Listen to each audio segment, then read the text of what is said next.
being a male is by birth, but being a man is by choice. Real talk, my goal is to ask you some questions you've never been asked before. I want to take a stroll through your mind. Ready to get vulnerable?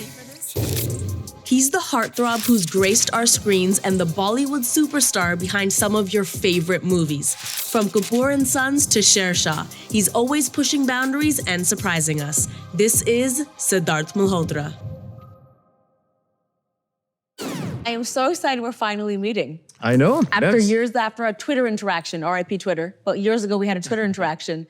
And since then I've seen you on screen and I look at your characters and I look at you in a person and I think, he's so sweet, I just want to take care of him and I want to be his friend, but I actually don't know you as well as I want to know you. So today my goal is to take a stroll through your mind. That's what I want to do. Wow, okay, Yes. exciting. Yes, exciting, nerve-wracking. It's a safe space Yeah. though. I want to start from the beginning. Before you were the superstar. Talk to me about your upbringing. Talk to me about your family. What did that look like? What environment were you born into? So I grew up in a Punjabi household in Delhi. Yeah, correct. And that's what we connected on Twitter, right? We spoke about some food. That's what I remember. A bunch of stuff. Yeah, about something. So, so I grew up not connected to the industry and just enjoying it in the theaters. My family is mostly from service background. My grandfather was from the army. My dad was working in the Merchant Navy. Very regular Delhi University, Bhagat Singh, all the Delhiites will know. What about your mother? My mom, so while growing up, my father used to travel a lot, months and months. And it was me and my elder brother. And we've pretty much been, constantly brought up and whether it's sports, whether it's studies, everything is just, mom. And she was a rock star, playing the role. And she even did business side by side with her friends. What kind of business did she have?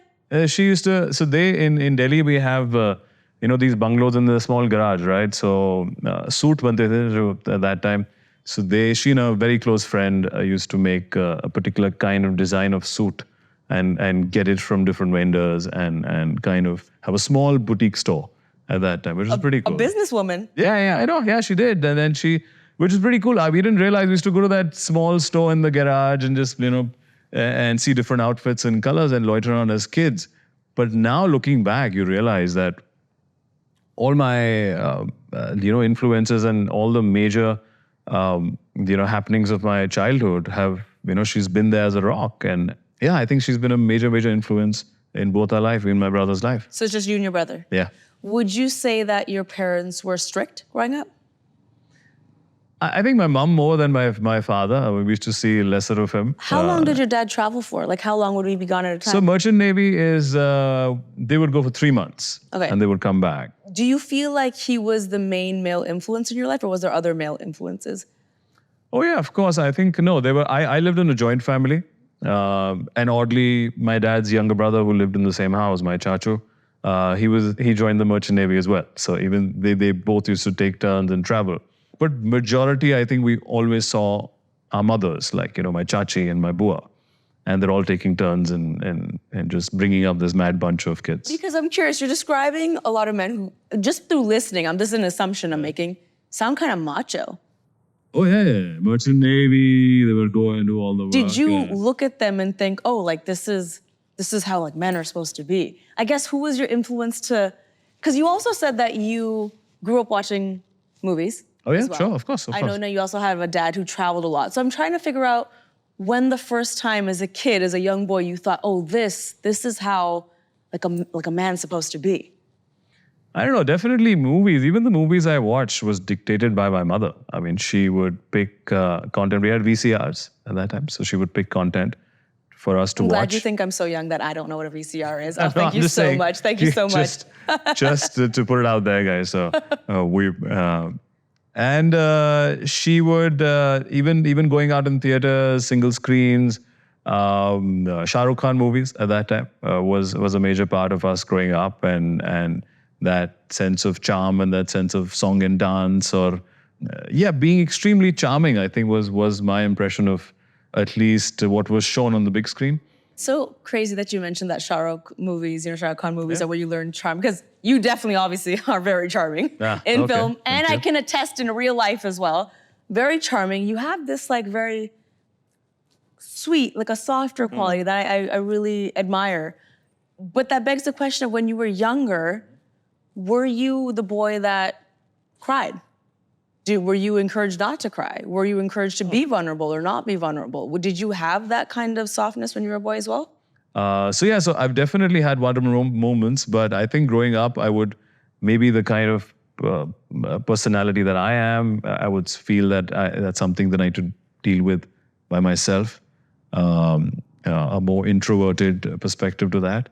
But yeah, now I think over age, you find yourself being more comfortable with dealing with emotions. And now, today when I deal with my wife, it's different. I think I don't shy away from discussing things of fears or vulnerability. Why do you think that's changed? And when do you remember that changing? If you were younger and you were like, oh, if I'm vulnerable, I feel emotional, I need to do this by myself.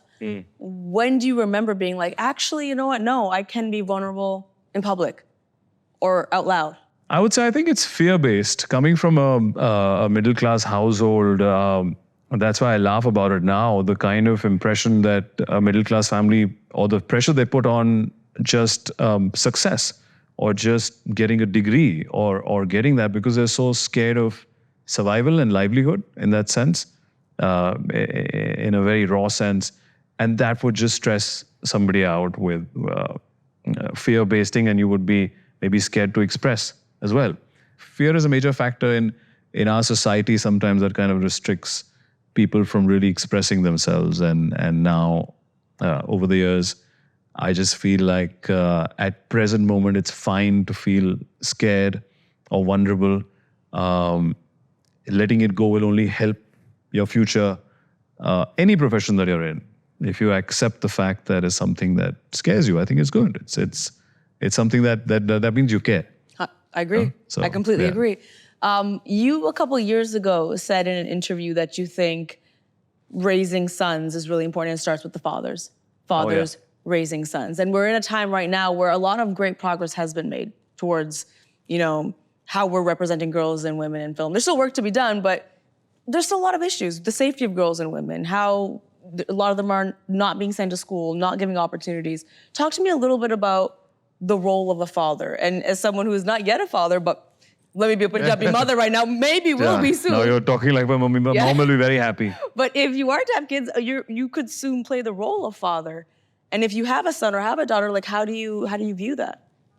The best way in my book, though it's a very difficult way when we've all spoken about it, is to definitely get your boys in check, growing up. And that would be my intent whenever in life that a point would come, be it a girl or a boy. I think values, I think ethics and just being a kinder human being and a more sensitive, human being. I was reading recently and it says, being a male is by birth, but being a man is by choice. What does it mean to be a man? I think exactly this, that you start taking responsibility for your own actions.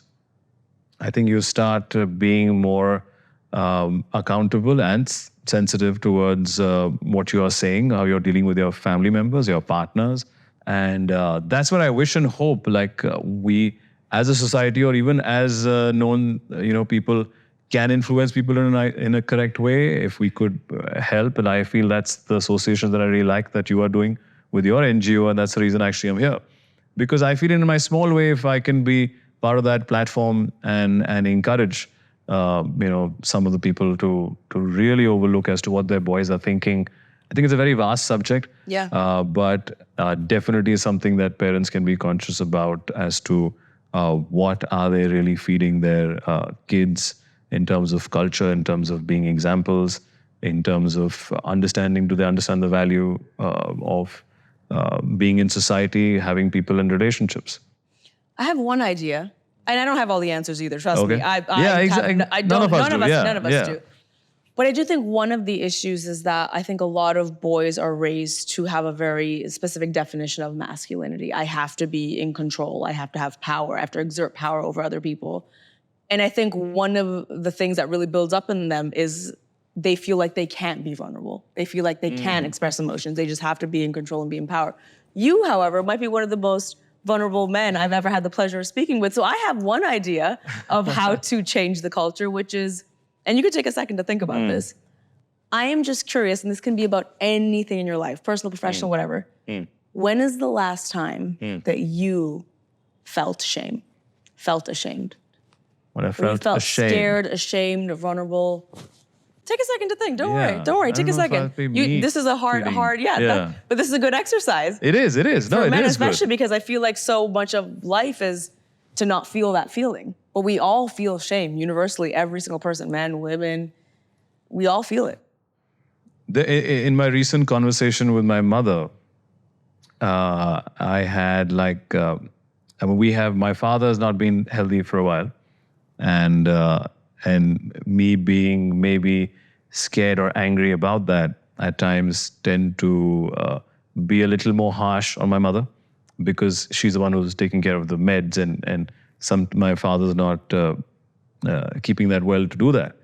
And within that, I realized we got up one morning and just having coffee and whatever, tea in Delhi, and she started speaking about 20 years back and what she had to deal with when we were much younger, or when I wasn't there, or when I was trying to make my own life, and she would hide that information from us as to what my father's going through. And I felt slightly ashamed of the fact that I didn't really give her that credit for the years building up to my father's health. I've never really spoken about that, and it's not that it's a secret, or it's just today, after so many years, I realized that during that period my mother had made so many sacrifices that I wasn't aware of. And I had to deal with her with far more sensitivity and love. And hopefully now I make up for it. That was that beautiful journey to watch you go on just now. That was a beautiful healing moment. Yeah. A lot of the roles you do, like I mentioned, are kind of this more vulnerable character. A lot of times, not always, but it's often this more vulnerable character. Did that ever make you nervous, or were you ever like, this dialogue is really emotional and I don't know how to feel about this, or did it just feel natural to you? Like, how was that experience? No, I think I was maybe naturally drawn to such roles. Like my first solo film was Hasi To Phasi. Yeah, I think I like such story. I like something which I can relate to, be more a human angle to it. Even post that, I think continuation was Kapoor and Sons. Which Great film. One of my favorite. Oh, thank you. So all credit goes to Shakun first. He for some reason he was with that script for a year and a half. He was all around town narrating that script, and it just happened after hear and say. Said, I'm sending a script across, and I found it extremely wholesome. And I was kind of confused as to why would that take so long for him to get made. And I met him, and then obviously it was a story about a dysfunctional family. Right. And amongst that is a family member who's dealing with his sexuality. It's about a Punjabi household, which I could relate to. And I thought that it's such a lovely, warm story, and nobody's ever had a take on such a family. The way he's dealt with all these emotions in such a subtle yet impactful, manner. Just the world. I love that world. I wish I lived in Kunur in that household. Maybe not with this family, but I wish. I mean, it doesn't happen, because I also felt the messaging in the end was so lovely that with all our differences, this is all the time we have. Yeah, I love that film because I felt like it showed such real emotions. Oh yeah. You know what I mean? Like the characters were very flawed in real, honest, raw ways. And Everyone, yeah. I can't help but feel that it also had such a cultural impact. What was the reception to that? It's interesting that you also say that you read it and you were so confused as to why it took so long. I'm not confused. I know why it took so long. It's because I think, as a society, there was a little bit of hesitation around it being there are queer character in there. I think hats off to the writer-director, Aisha and Shakun, to present it in, I think we were the first films to come in and present it in a very commercial way. It was not a big deal. It was how any, I would say, family would deal with in Delhi, Mumbai. I could relate to that. I remember that scene of between me and Fawad. Fawad, by the way, has done such a fabulous job playing that role. But I remember that scene. We improvised in that dining table when he just comes and tells me that, and the Shakun's like, what would your reaction be? I said, I don't know. I said, let's see. Let's roll the camera. I loved it so much. Yeah? I actually know the exact scene you're talking about, and I loved the execution of that scene. Table, yeah. What was the reception to that film? Oh, I think because of the presentation, we got a very positive response. I think everybody has one moment they could relate to. It also opened people's eyes as the way it dealt with a family member dealing with sexuality. It was dealt with such, subtlety in a very respectful, nuanced way that it wasn't jarring. And I think that was the first time in Hindi cinema that somebody portrayed that on an ultra commercial platform. I don't live in India. Okay. But I'm so curious to know this. All countries, all cultures have sensitivities, and they're different. In North America, we have different sensitivities than in India. So when you're reading a script like Kapoor and Sons, or any other script for that matter, where there's subject matter where you're like, this could be a sensitivity, this culturally could be a thing. How do you navigate that? Because you seem right now that you're like, no, I like the script. I think it was dealt with in a good way.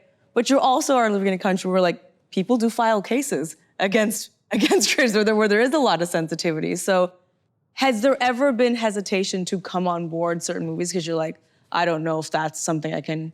No, I think we're in the business of entertaining and engaging people. I think the first thing that I look for as an actor in a script, that it needs to be engaging. Then the intent of the film. You, as an actor, you have to gauge the person sitting across you as to why does he want to make that film. And if you see a sense of honesty in that, I think that's the first thing that I look for as an actor, and that is his heart in the right place to make that film. And then I feel everything else, falls into place. I want to talk about someone we both love, and that's your wife. She does really interesting roles. I want to, two in particular, when she did Lust Stories, for example. I know. She did this very progressive role about female pleasure. Yeah. It was hilarious and it was enjoyable, and I watched it and I was like, I can't believe I'm watching this in a Hindi movie right now. This is amazing. But now, kudos to her, but I also have to give kudos to a woman's partner as well, because I also think that in society that's not always encouraged. Talking about female pleasure, I've had many people sit in this exact chair that have done Thank You for Coming, that have been in movies like that where they're like, people don't want to talk about female pleasure, they don't want to talk about gender politics, but your wife was like, nope, I'm doing this, and I'm believing that you supported it. Oh, absolutely. So actually, not that we were married, that's the reason I met her. So I'm very grateful that short film to be made because I met her when they stopped. I was on set. I did go to meet Karan at that set, and we met right after that. But yeah, what a great meeting story. I know. That's okay. I didn't want to be for that, but I knew what she was up to because I'd heard the story from Karan before. But I think, again, it was the intent, the heart's in the right place. It's the presentation of it is funny because it's sometimes is, and it's a director's take. But I think the heart was in the right place, and kudos to her to come into that. It's a short film. Of course, it's a big director, and I think she was very bold in her choices. Even she's done a film called Guilty, where she spoke about, issues of harassment or having that trauma. I think writers write stuff which they've seen in society, whether it's about women pleasure, whether it's about somebody having trauma, or whether it's about sexuality. These things exist in our society. So I'm like, yeah, of course, one should have, this genre of film or something that we can play on, or invest in writers or scripts that on things that we want to say today. So yeah, kudos to her. The marriage also for me in the recent year has really opened up my eyes in all these years of being by myself in Bombay, and then to have her has been a great influence to another outlook towards life, towards work, priority towards family. She's very family oriented, and her ethics and morals are in the right place. And that's something I respect and admire. I have loved walking through your mind. I love how vulnerable you are. I love how honest you've been. Thank you for taking the time to be here. You're so busy. I hope you enjoyed it. Thank you. Yes, I did. Thank you. It was so wonderful to have such candid conversations. And I think you're doing great work with your NGO. And keep coming to India and doing all the fab work that you're doing. What's going on? I hope you enjoyed this conversation. And if you did, check out the last one I did right over there. And be sure to subscribe so you don't miss any of our future uploads. Also, be sure to follow my charity at Unicorn Island on Instagram because we post exclusive content and behind the scenes footage you want to see. Trust me. Until next time.